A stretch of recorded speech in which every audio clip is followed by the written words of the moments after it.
ఈ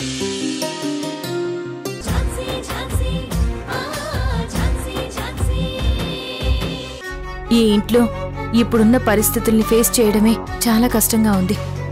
ఈ పట్టీల వల్ల మరో కొత్త సమస్య తెచ్చుకోవడం నాకిష్టం లేదు.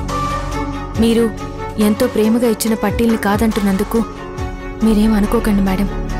స్వీటీ,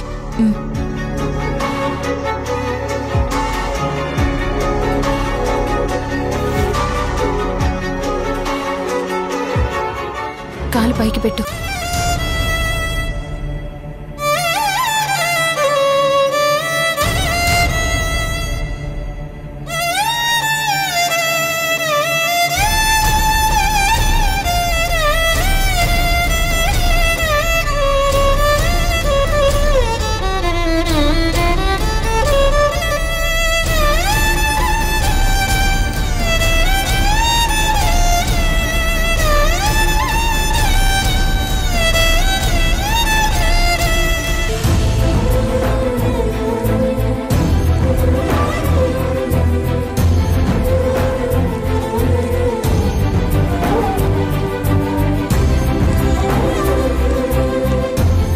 నేనేమైనా తప్పుగా మాట్లాడుంటే క్షమించండి. అయ్యో, అదేం లేదు. నువ్వు చెప్పింది కరెక్టే. కానీ నాకే మనసు ఉండబట్టలేక స్వీటీకిచ్చాను. సరే, నువ్వన్నట్టుగానే అందరి ముందే స్వీటీకిస్తాను.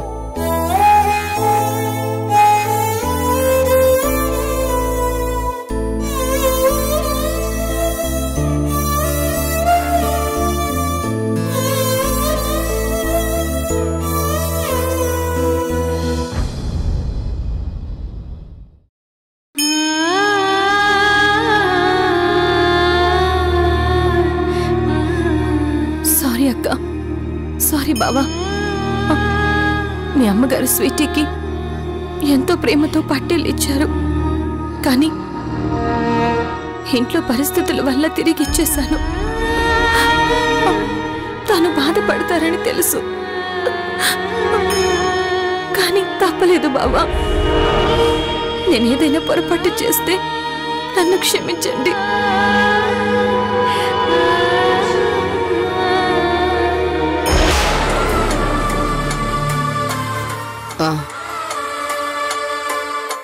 పద్మా, ఎంతైనా మన గౌతమ్ చాలా అదృష్టవంతుడు కదా. అవును మృణాలిని, ఆ అమ్మాయి కొందనప్ప బొమ్మలా ఉంది. వీళ్ళు ఏ అమ్మాయి గురించి మాట్లాడుతున్నారు? మావి గారు గౌతమ్కి చాలా గొప్ప సంబంధం తీసుకొచ్చారు కదా. కలెక్టర్ గారికి ఒక్కగానొక్క కూతురంట. ఆ కలెక్టర్ నా ఫ్రెండే. అవునా? మరి లేకపోతే లో క్లాస్ పీపుల్తో మనం ఫ్రెండ్షిప్ చేస్తామా ఏంటి? అది నిజమే అనుకో. ఈ ఇంటి కోడలవ్వడానికి కలెక్టర్ గారి కూతురేంటి, చీఫ్ సెక్రటరీల కూతుళ్ళు కూడా క్యూ కొడతారు. అది సొసైటీలో మన రేంజ్.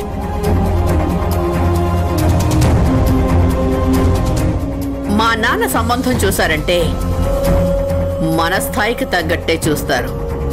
అంతేగాని ఊరు పేరు లేని అనాథల్ని చూడరు కదా.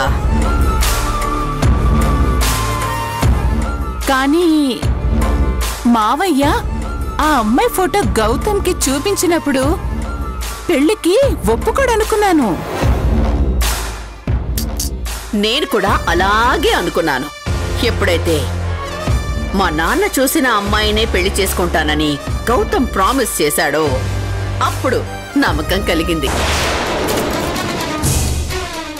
నిజంగా గౌతమ్ మనసులో ఏమీ లేదు కాబట్టే మా నాన్నకి మాటిచ్చాడు. గౌతమ్ పెళ్లితో మావయ్య ఈ ఇంటికి పట్టిన పీడని వదలగొట్టడమే కాదు, ఈ ఇంటి పేరు ప్రతిష్టల్ని మరో మెట్టు ఎక్కించాలనుకుంటున్నారు. అవును పద్మా, కొంతమంది ఏదేదో ఊహించుకొని ఉంటారు. కానీ వాళ్ల స్థాయి ఏంటో, ఈ ఇంట్లో వాళ్ల స్థానం ఏంటో కొద్ది రోజుల్లోనే అర్థమవుతుంది. వేరే గూడులో పెద్దన చెలాయించాలనుకున్న పెట్టకి అది జరగదని తెలిసి తుర్రమంటూ వెళ్ళిపోయినట్టుగా ఈ ఇంట్లో పడి తేరగా తింటున్న వాళ్ళు కూడా వెళ్ళిపోతారులే.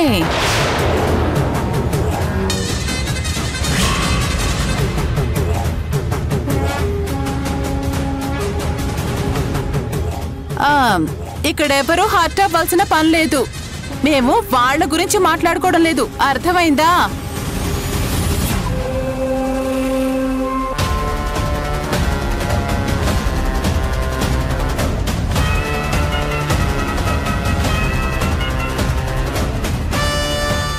ఆ ఝాన్సీకి బాగానే చురకలంటించాం. మరేమనుకున్నావు? లేకపోతే మన గౌతమ్ని ఎగరేసుకుపోవాలని వెధో ప్లాన్లు చేసినా చేస్తుంది. ఝాన్సీ, నేను ఫిక్స్ అయ్యాను. You are my enemy. Just wait for the count down.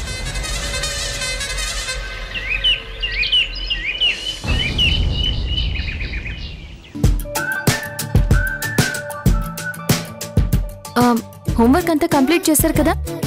Complete చేసాం పిన్ని. నోట్స్లు అన్ని బ్యాగ్ లో పెట్టుకున్నారు కదా? ఇంకేం మర్చిపోలేదుగా? ఆహా, ఏం మర్చిపోలేదు, అన్ని పెట్టుకున్నాం. సరే పదండి.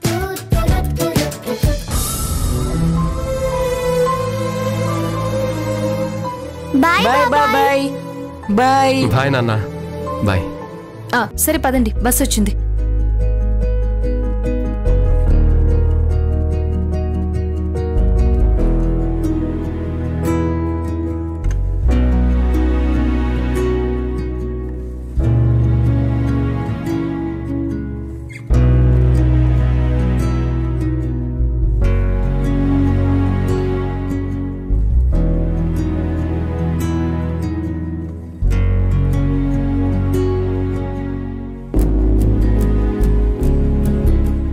ఝాన్సీ గారు,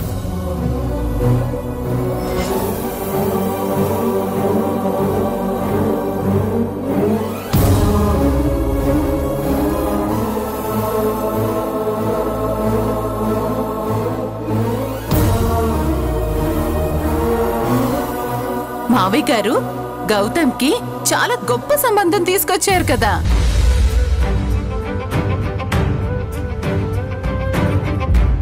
మా నాన్న చూసిన అమ్మాయినే పెళ్లి చేసుకుంటానని గౌతమ్ ప్రామిస్ చేశాడు.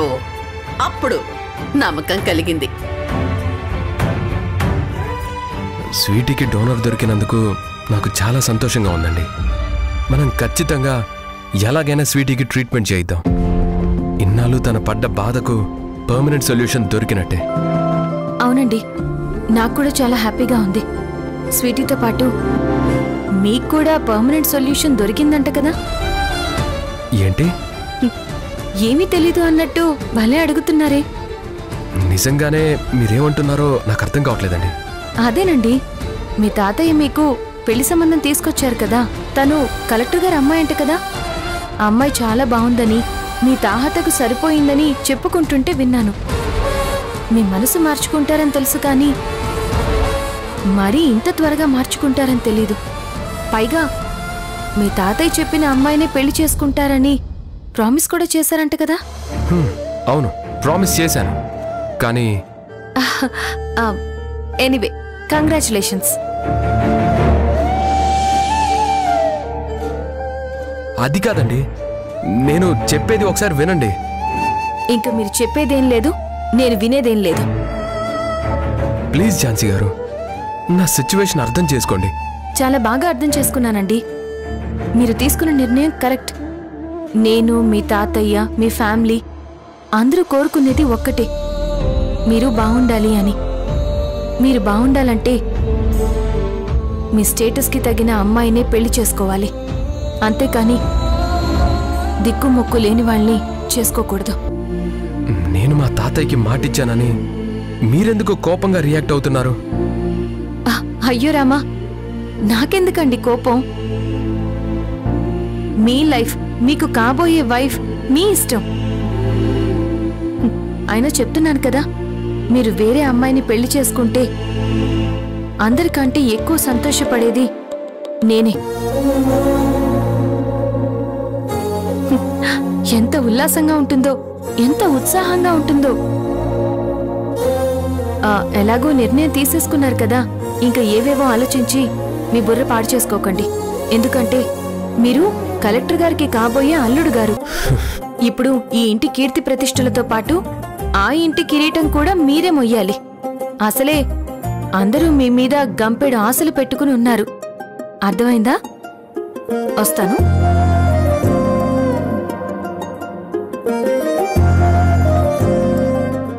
ఏంటి తను ఇలా లొడలోడ మాట్లాడేసి వెళ్ళిపోతుంది? తను నన్ను దూరం పెట్టి నేను తనను దూరం పెట్టినట్టు సెటైర్ల మీద సెటైర్లు వేసేస్తుంది.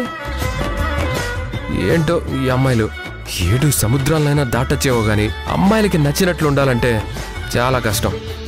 అసలు మనం ఎలా ఉంటే నచ్చుదామో కూడా తెలీదు.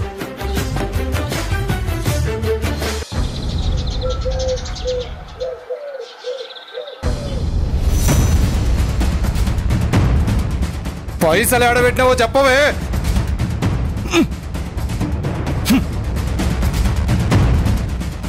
శ్రీవల్లి, పైసలు ఏడున్నాయి? ఉంటేగా చెప్పడానికి.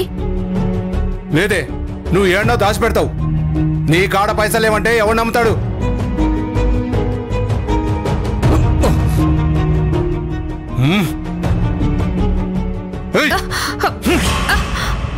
ఈ పాటికి మందు తాగాలనే నాలుక గుంజుతుంది, నరాలు లాగుతున్నాయి. పైసలు ఇయ్యవే. నా కాళ్ళు లేవు. పిల్లల స్కూల్ ఫీజు కట్టే పైసలు పట్టుకుపోయి తాగి చచ్చినావు కదా, ఇంకేడుంటాయి? లాభం లేదు, ఎట్లయినా తాగాల్సిందే. ఇంట్లో సామాన్లన్నీ అమ్మేసినావు కదా, ఇంకా అమ్మడానికి ఏమీ లేవు.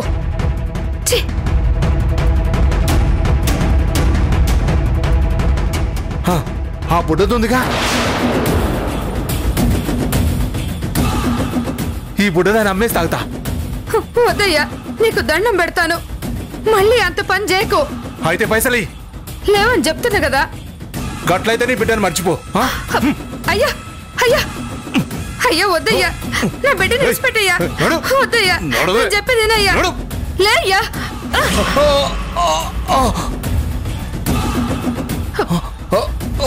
రేయ్, అలా చేతులు చచ్చినవురా. ఆగండి. రేయ్, హిడిచిపెట్టండి మేడం. ఈయన చంపితే గాని మా బతుకులు మారా. హిడిచిపెట్టండి మేడం. హిడిచిపెట్టండి మేడం.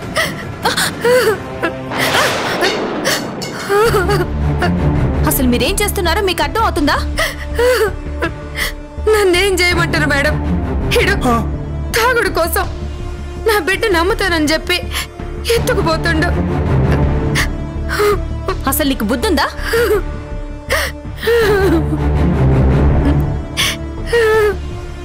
నా బుద్ధి దేవుడెరుగు గానీ అసలు మీరెవరు మేడం? లాయర్ని. లాయరా? నాతో పనేముంది? నీ భార్య నీతో విడాకులు ఇప్పించమని నా దగ్గరకు వచ్చింది.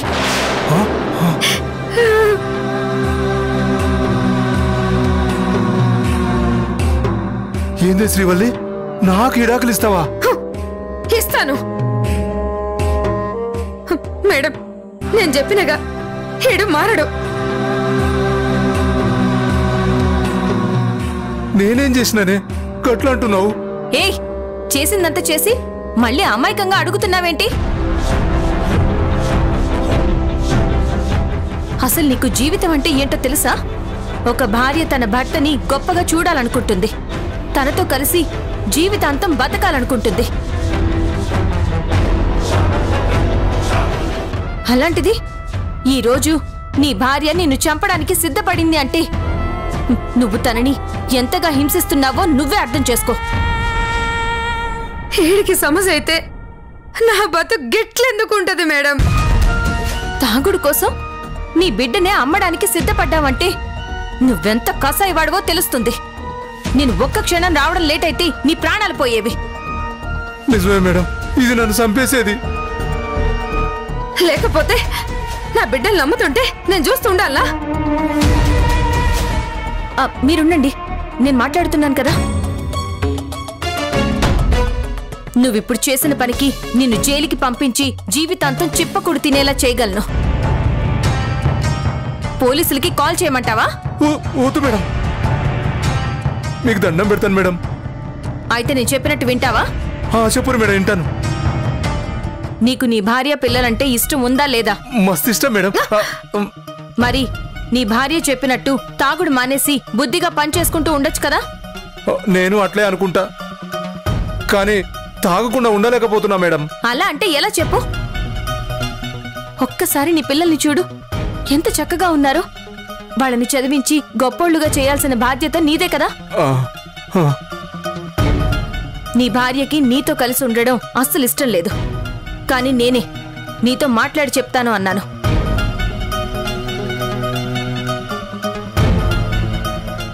సరే, జరిగిందేదో జరిగిపోయింది.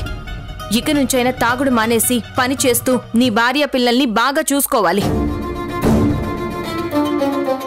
లేదంటే నీకు విడాకులు ఇప్పించడమే కాకుండా నిన్ను జైల్లో కూడా పెట్టిస్తాను. వద్దులే మేడం, మీరు చెప్పినట్టుగానే మంచుకుంటాను మేడం. నిజంగా ఉంటావా? తాగుడు మానేస్తావా? మానేస్తాను మేడం. నా బిడ్డల మీద ఒట్టు. ఈ దినం నుంచి నా పెండ్లానికి నచ్చినట్టే ఉంటాను మేడం. వీళ్ళు నాకు దూరం అయితే నేను బతకలేను మేడం, బతకలేను మేడం.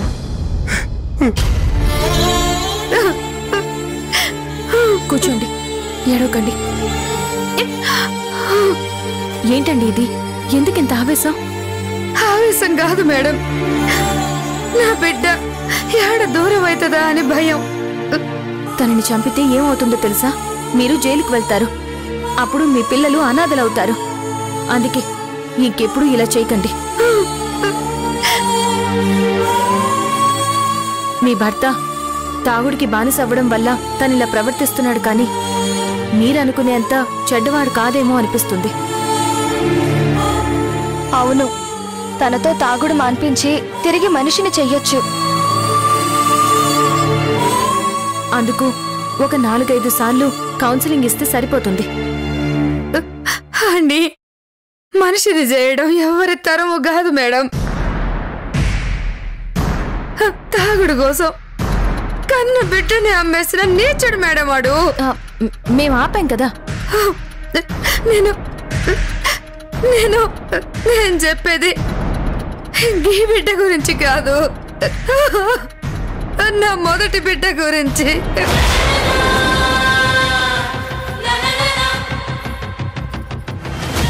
ఏంటండి మీరనేది? అవును మేడం, మాది వరంగల్ల చిన్న పల్లె. ఆడ నా ఎంటబడి మా వాళ్ళని బతిమాలి మరి నన్ను పెళ్లి చేసుకున్నాడు. పెండ్లైన 3 దినమే ఆడంత పాపిష్టోడు తెలిసొచ్చింది. ఏ దినము మంచిగున్నది లేదు.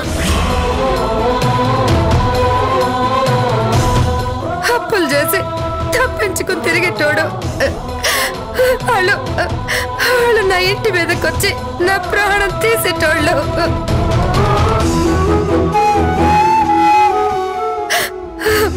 గప్పుడే ఈయన్ని వదిలించుకుందాం అనుకున్నాను, కానీ నా కడుపున కాయగాసింది.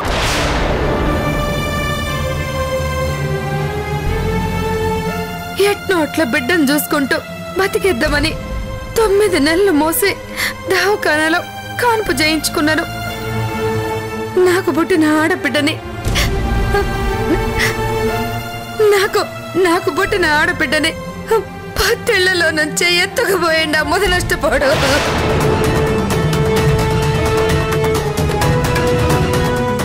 అవునా? అవును మేడం, నేను మత్తు నుంచి బయటకు వచ్చినాక నా బిడ్డని నా మొగుడు ఎత్తుకుపోయిండని గడున్నోళ్ళు చెప్పారు. ఆ విషయం తెలిసి నేను కళ్ళు తిరిగి పడిపోయినా. ఆ తర్వాత ఏం జరిగింది? ఆ తర్వాత ఏం జరిగిందంటే, నేను చానాళ్ళు కోమలో ఉన్నానంట. దవాఖానోళ్ళు నా మొగుడు మీద బిడ్డనెత్తుకుపోయిండని కేసు పెట్టిర్రు. మరి మీ బిడ్డ దొరకలేదా? హైదరాబాద్ గన్ని పాత కేసులో పోలీసులు ఎంటబడుతుంటే ఆడబిడ్డని ఏదో చెత్త కుండీలో పడేసి పారిపోయిందంట. తర్వాత గడు జైల్లో పడ్డాడు. గా బిడ్డ ఎటు పోయిందో ఏమైందో ఎవ్వరికీ తెలియదు.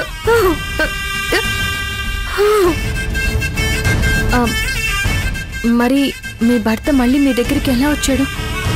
జైలు నుంచి బయటకు వచ్చినాక చక్కగా నా కాడికొచ్చి మారిపోయినానని నా కాళ్ళ ఏళ్ల పడ్డాడు.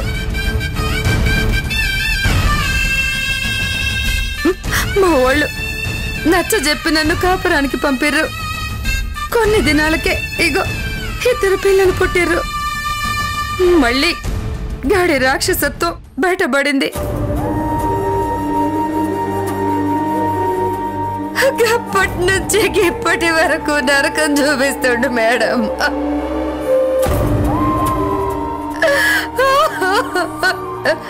మీరు ఒక్క క్షణం ఆగొస్తే గోడి పీడ ఇరగడయ్యేది.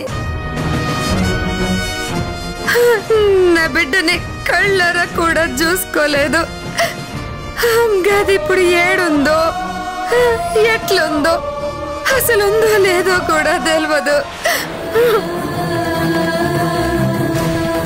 దానికోసం ఏడవని రోజంటూ లేదు. నా సంటి బతుకు ఏడదానికి రావద్దు మేడం. ఊరుకోండి, ఊరుకోండి, ఊరుకోండి అమ్మా, ఏడవకండి.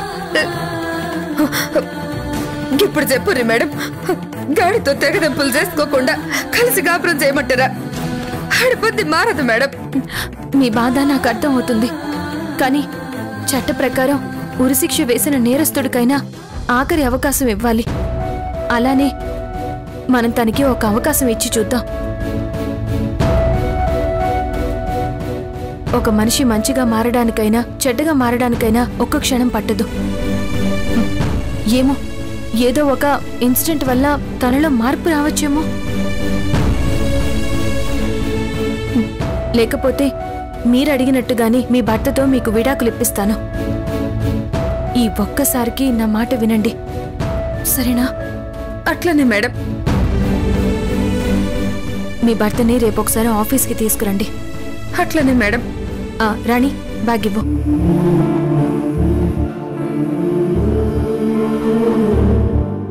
ఖర్చులుకుంటాయి, ఈ డబ్బులు తీసుకోండి. అయ్యో వద్దు మేడం, అసలు నేనే మీకు ఇయ్యాలి. పర్లేదు, తీసుకోండి. కాదనకుండా తీసుకోండి. వద్దు మేడం, తీసుకోండి, పిల్లలకి పనికొస్తాయి, తీసుకోండి. వాళ్ళకి ఏమైనా కొనివ్వండి. బాయ్ నాన్న. బాయ్ తల్లి, ఉంటాను. బాగా చదువుకోండి. ఏడవకండి, ధైర్యంగా ఉండండి. అక్క, స్వీటీ కూడా నీకు చెత్తకుండీ దగ్గరే దొరికిందన్నావు కదా? ఒక పాప పేరెంట్స్ ని తెలుసుకోవడం కోసం 10 years బ్యాక్ ఫైల్ అయిన మిస్సింగ్ కేస్ డీటెయిల్స్ కావాలి.